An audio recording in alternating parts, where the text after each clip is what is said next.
अस्सलामुअलैकुम। Kitchen with Shaheen aunty में मैं आप सबको खुश आमदीद कहती हूँ।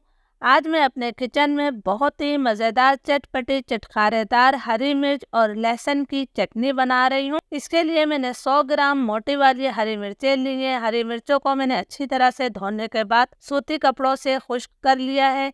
ये हरी मिर्च बिल्कुल भी तेज़ नहीं होती है, तो हमने खरल के अंदर ही इन हरी मिर्चों को मोटे मोटे टुकड़ों में काट लेना है। जिस तरह मैं काट रही हूँ आपने भी इसी तरह काट लेना है। तो मैं तमाम हरी मिर्चों को काट लेती हूँ। मैंने तमाम हरी मिर्चों को काट लिया है। तो इसके साथ ही ये मैंने 30 से 35 लहसुन की कलियां ली हैं। ये देसी लहसुन है।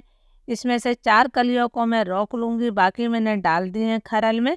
इसका इस्तेमाल हम बाद में करेंगे। अब हमने लहसुन और हरी मिर्च को मोटा मोटा सा कूट लेना है। आप इसे ग्राइंडर जार में डालकर भी इसका मोटा मोटा सा पेस्ट बना सकते हैं, लेकिन आपने इसका बिल्कुल बारीक पेस्ट नहीं बनाना है। हरी मिर्च और लहसुन को मैंने मोटा मोटा सा कूट लिया है। इस तरह चटनी में बहुत ही मज़े का जायका आता है।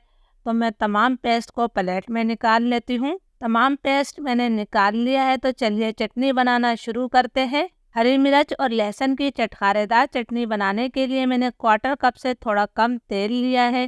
तेल को मैं गरम कर लेती हूँ। तेल गरम हो गया है तो 1 चाय का चम्मच मैं इसके अंदर राई दाना शामिल कर रही हूँ। 1 चाय का चम्मच ही हम सफ़ेद ज़ीरा डाल देते हैं। जो मैंने लहसुन की 4 कलियां रोकी थी उन्हें भी मैंने बारीक काट लिया है, वो भी शामिल कर दी। अब हमने तीनों चीज़ों को अच्छी तरह से फ्राई कर लेना है ताकि तेल में इनकी अच्छी सी खुशबू आ जाए। जीरा, लहसुन और राई दाना हमारा फ्राई हो गया है। तो अब हमने जो हरी मिर्च और लहसुन को कूट के रखा है ये मैंने शामिल कर दिया है। फ्लेम मेरा बिल्कुल लो है। लो फ्लेम पर हमने इसे 2 से 3 मिनट तक अच्छी तरह से भून लेना है। यकीन करें ये चटनी इतने मज़े की होती है कि आपको भूख नहीं भी होगी तब भी आप इससे आराम से 2 रोटियां खा लेंगे। आप इसे किसी भी दाल चावल खिचड़ी के साथ बनाकर खा सकते हैं। अगर दाल चावल या खिचड़ी भी आपके पास नहीं है तो आप इससे ऐसे ही रोटी खा सकते हैं। इसे आप एक दफ़ा बनाकर 15 दिन तक फ्रिज में रखकर इस्तेमाल कर सकते हैं। 2-3 मिनट तक मैंने लहसुन और हरी मिर्च की भुनाई कर ली है। तो अब मैं इसके अंदर 1 चाय का चम्मच भरकर नमक शामिल कर रही हूँ। आधा चाय का चम्मच मैंने हल्दी पाउडर शामिल किया है। अब हमने इसे भी 1 मिनट तक मज़ीद भून लेना है ताकि हल्दी का कच्चापन ख़त्म हो जाए। हल्दी को भी मैंने 1 मिनट तक भून लिया है। हल्दी का कच्चापन ख़त्म हो गया है। तो अब मैं इसके अंदर 1 चाय का चम्मच भरकर कुटी हुई सौंफ शामिल कर रही हूँ।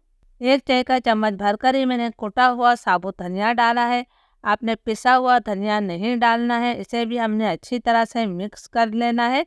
अब आपको अच्छी तरह से अंदाज़ा हो रहा होगा कि हमारी चटनी कितने शानदार जायके के साथ तैयार होगी। 1 मिनट तक मैंने इसे और पका लिया है। मिर्चें और लहसुन हमारे तकरीबन अच्छी तरह से पक गए हैं। तो अब मैं इसे मज़ीद लो फ्लेम पर ही 2 मिनट का दम दे दूंगी।